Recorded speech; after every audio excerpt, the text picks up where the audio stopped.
You ever turn the key, back out of your driveway, and feel that quiet knot tighten in your stomach the second you see a gas station sign up ahead, like your wallet's bleeding out one slow drip at a time, and there's nothing you can do about it?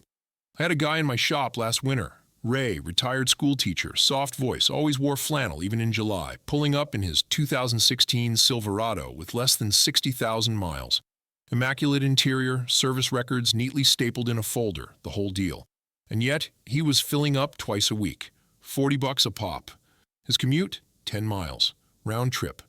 He looked at me like I held the last gallon of clean water in a drought and said, voice barely above a whisper, "Tony, am I being scammed? By my own damn truck?" I didn't laugh, because I've seen it 100 times. Good people, hardworking, careful, honest, thinking they're doing everything right.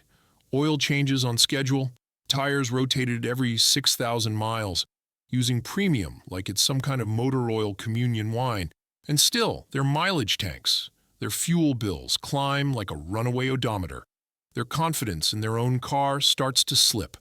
But here's what Ray didn't know, and what gas stations really don't want you to figure out. Most of your fuel loss isn't mechanical. It's behavioral. It's woven into the little habits you've picked up over the years, the myths you've swallowed because they sounded official, and the small oversights that quietly bleed you dry, gallon by gallon, dollar by dollar. Today, I'm pulling back the curtain on 14 real, proven, shop-tested, fuel-saving secrets that'll put real money back in your pocket every single month. And no, none of them involve miracle pills, magnetic gizmos, hydrogen-infused nonsense, or that fuel ionizer you saw in a late-night infomercial. These are truths buried in service manuals, fleet operator logs, EPA data sheets, and 3 decades of watching good folks get nickel and dimed by invisible inefficiencies they never even knew existed. And I guarantee at least one of these secrets will hit you like a splash of cold oil to the face. Wait, I've been doing that wrong this whole time? Let's start by busting the biggest, most profitable myth gas stations love to push. The one printed right on the pump in shiny, convincing letters: premium fuel gives better mileage. Look, unless your owner's manual explicitly says premium required, and even then, thanks to modern knock sensors and adaptive engine management, your car can usually run just fine on regular 87. I've run side-by-side dyno and road tests on the same vehicle, same driver, same route. One tank of 87, one of 93. On a Honda Accord, zero measurable difference in power, throttle response, or fuel economy. On a Ford F-150 EcoBoost, yeah, you might feel a hair more pep under hard acceleration, but the extra 40 cents per gallon wipes out any theoretical gain before you've even left the station. Gas companies love this myth. Why? Because it's pure profit. Premium costs 30 to 50 cents more per gallon. Fill up once a week? That's an extra $200 to $300 a year, straight into their bottom line. They're not lying. They're just omitting the part where your engine couldn't care less unless it was specifically engineered for high compression. Your car isn't thirsty for premium. It's designed for a specific fuel octane. Give it what it needs, not what the marketing suggests. And if your manual says premium recommended, not required, you're still safe on 87. The engine just retards timing slightly. You'll lose a fraction of horsepower. Nobody notices it in daily driving. And save real cash at the pump. If you've been burning premium thinking it's better for your engine, drop a comment below.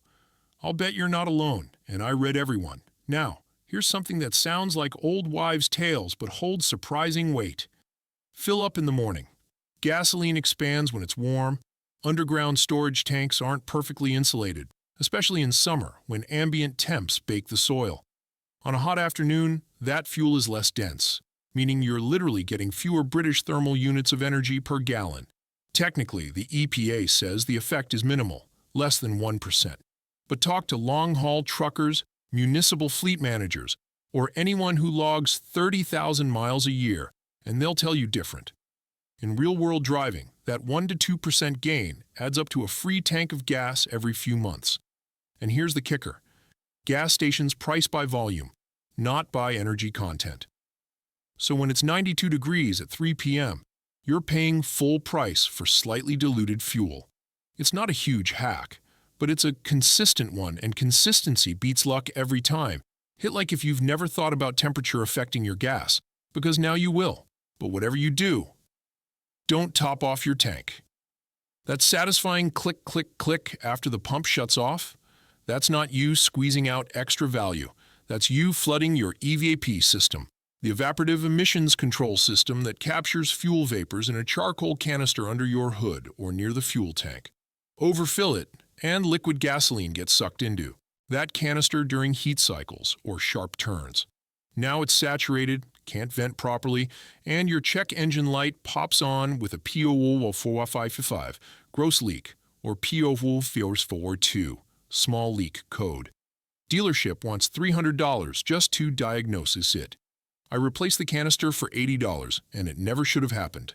The pump nozzle is designed to shut off the moment your tank reaches safe vapor space. Topping off doesn't give you more gas. It just gives you more headaches, more diagnostic fees, and more visits to shops like mine. And gas stations know this, but they don't put warning signs on the pumps, do they? Let's talk about your tires, because they're silently stealing your MPG right now, and you don't even feel it.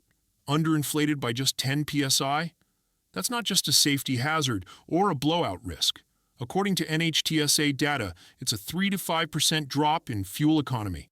Why? Because underinflated tires deform more as they roll, creating extra rolling resistance, like trying to jog through waist-deep wet sand. And here's the sneaky part. Your TPMS, tire pressure monitoring system, light only comes on when you're 5% below the recommended pressure. On a car that calls for 35 psi, that's not until you hit 26 psi. By then, you've been wasting fuel for weeks. I check tire pressure on every single vehicle that comes through my bay. Oil changes, brake jobs, even just weird noise checks. Half the time, they're 5 to 8 psi low. Not because the owner neglected them, but because air naturally seeps out through rubber over time, especially in colder months. Takes 2 minutes to fix with a $10 gauge. Saves hundreds a year. Yet gas stations tuck their air machines in the farthest, darkest corner. And half the time, they're broken, out of order, or charge $1. Ever wonder why they don't make it easy? Cruise control. Great for long, flat highway stretches, right? Except when it's not. On rolling terrain, cruise control is actually worse for fuel economy. Why? Because it reacts, not anticipates. Going uphill, it floors the throttle to maintain your set speed. Coming down, it often applies light braking instead of letting you coast. I've pulled OBD2 logs, showing that gentle manual pulse and glide driving, lifting off the throttle early before a hill, letting momentum carry you over the crest, coasting down the backside, can beat cruise by 1-2 mpg on hilly routes. Your car doesn't know the road ahead, you do. Use your eyes, not just the cruise button. Be the driver, not the passenger. And if you've got adaptive cruise with GPS terrain mapping, like in newer Subarus or Hondas, great. But most of us are driving 10 to 20-year-old cars. We've got to be smarter than the machine. And that roof rack you left bolted on all summer, just in case you need it for camping? Take it off. Aerodynamic drag increases with the square of your speed. A bare roof on a sedan at 65 mph costs about 1-2% in fuel economy. Add a roof box, bike carrier, or even just crossbars. Now, you're looking at a 5 to 10% loss. At 70 mph, that's like driving with your parking brake lightly engaged all day. Gas stations don't care. They get paid either way. But your wallet does. If you're not using it this week, remove it. It's that simple. I had a customer, a nurse who commutes 50 miles a day, remove her empty kayak rack on a Monday. By Friday's fill-up, her mileage was up 2.1 mpg. That's real money. Now, let's talk about your right foot, the single biggest variable in your fuel economy. Aggressive acceleration is the silent MPG murderer. In the first 10 seconds of a trip, stomping the gas can double your fuel consumption compared to a smooth, gradual start. I had a college kid in here last spring. Beat up 2012 Civic, mismatched hubcaps, future engineer bumper sticker, complaining his mileage was terrible. He swore he drove normal. I pulled his OBD2 driving data from the last 30 days. His 0 to 30 times averaged under 3 seconds. He wasn't racing. He just drove like every traffic light might turn red if he didn't beat it, like every gap in traffic would close if he didn't dive in. I showed him how to accelerate like he's carrying a full cup of hot coffee on the dash. Smooth, steady, no sloshing.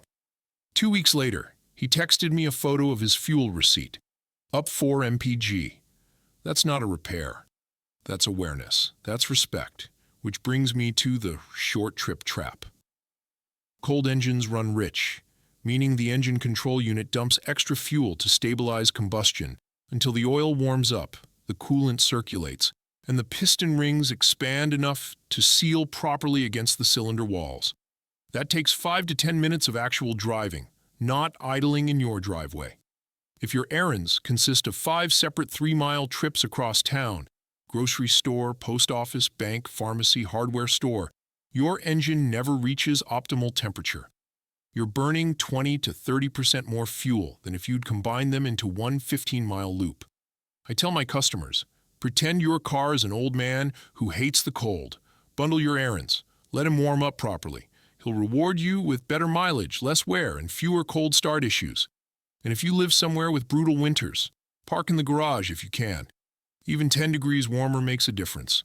And speaking of new cars, your break-in period matters more than dealers will ever admit. Those first 1,000 miles, they're not just a suggestion. They're critical for piston ring seating. If you drive gently, no hard acceleration, no sustained high RPMs, no towing, you allow the rings to gradually conform to the cylinder walls. That creates a tighter seal, which means less oil consumption, less blow-by into the crankcase, and better long-term efficiency. I've seen engines broken in gently last 300,000 miles with original rings, burning less than a quart every 5,000 miles. Others, redlined from day one by owners showing off to friends, start burning oil at 80,000 and lose compression by 120,000. Yet nobody tells you this at the dealership. Why? Because premature wear means more service revenue down the road. Engine rebuilds, turbo replacements, valve jobs. But you're smarter than that. Respect the break-in. Your future self and your bank account will thank you. Now about fuel additives. Most of them are pure marketing fluff, bottled hopes, and colored water. But one thing actually works. Top-tier detergent gas. It's not a brand. It's a performance standard created by automakers like BMW, GM, Toyota, and Volkswagen back in 2004 because they were tired of clogged injectors and carboned-up intake valves from cheap gas. Participating stations, Chevron, Shell, Costco, Mobil, BP, and a few others, add significantly more detergent than the EPA's bare minimum requirement. Why does that matter? Because over time, carbon builds up on fuel injectors, especially in direct injection engines, and intake valves, in port-injected ones.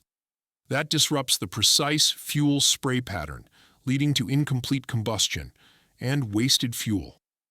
I've cleaned clogged injectors from customers using no-name budget gas, only to see their MPG jump 2-3 points after switching to top tier. Gas stations selling off-brand no-name fuel often meet only the EPA minimum. Just enough to avoid immediate failure, not enough to maintain peak efficiency over time. You're not just buying fuel, you're buying cleanliness, and cleanliness equals mileage.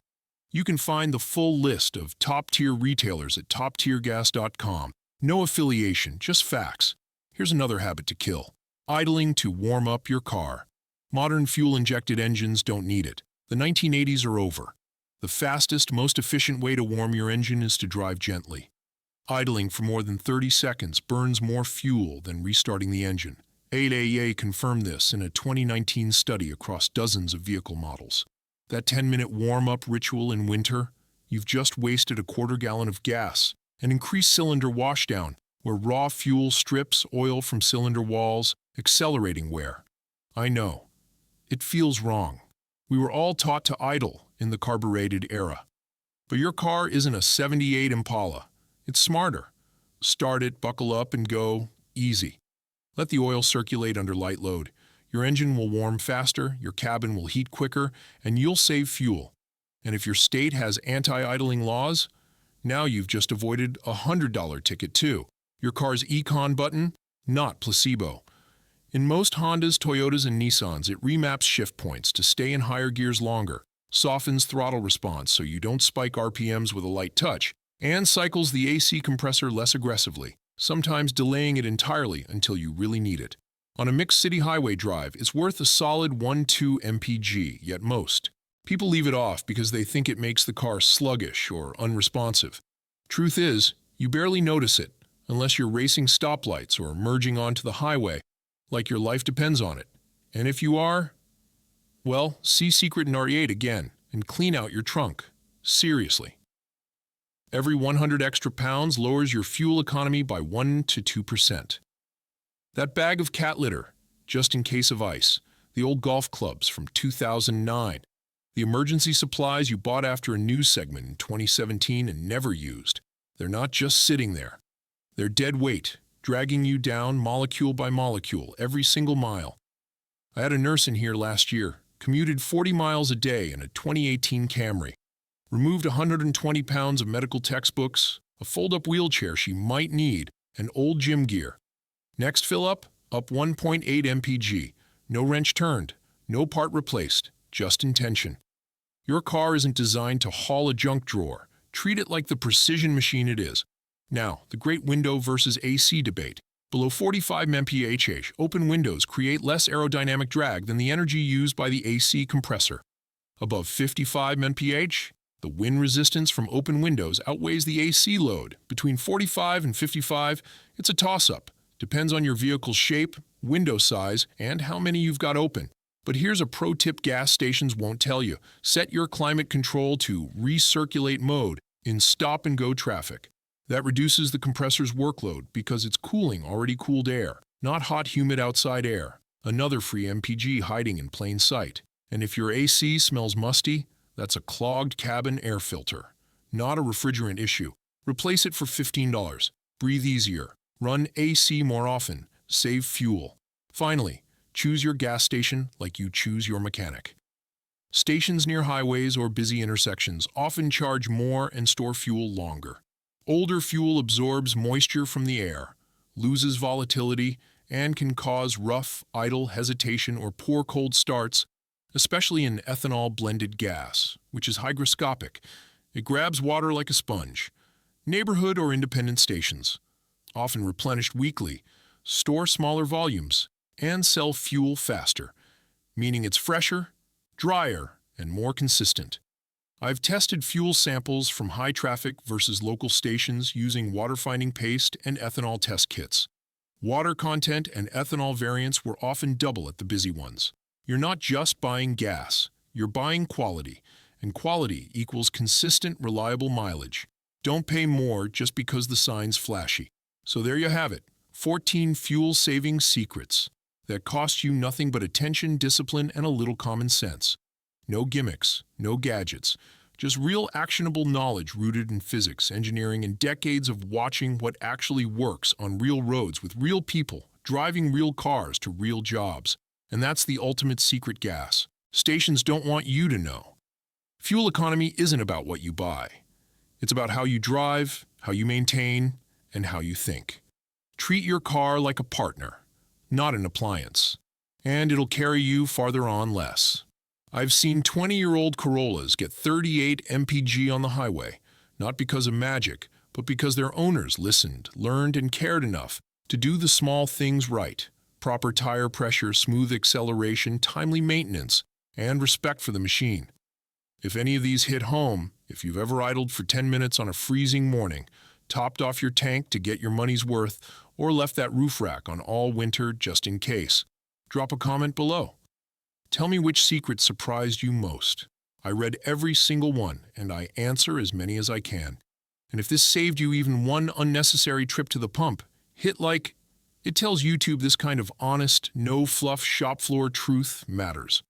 Subscribe too, because next week I'm exposing the oil change scam, hiding in plain sight at quick lube shops, and how to spot it before you pull in. Until then, keep your tires inflated, your trunk light, and your right foot respectful. Your car and your wallet will thank you for a long, long time. Because in this world of markups and shortcuts, the real savings come not from what you spend, but from what you understand.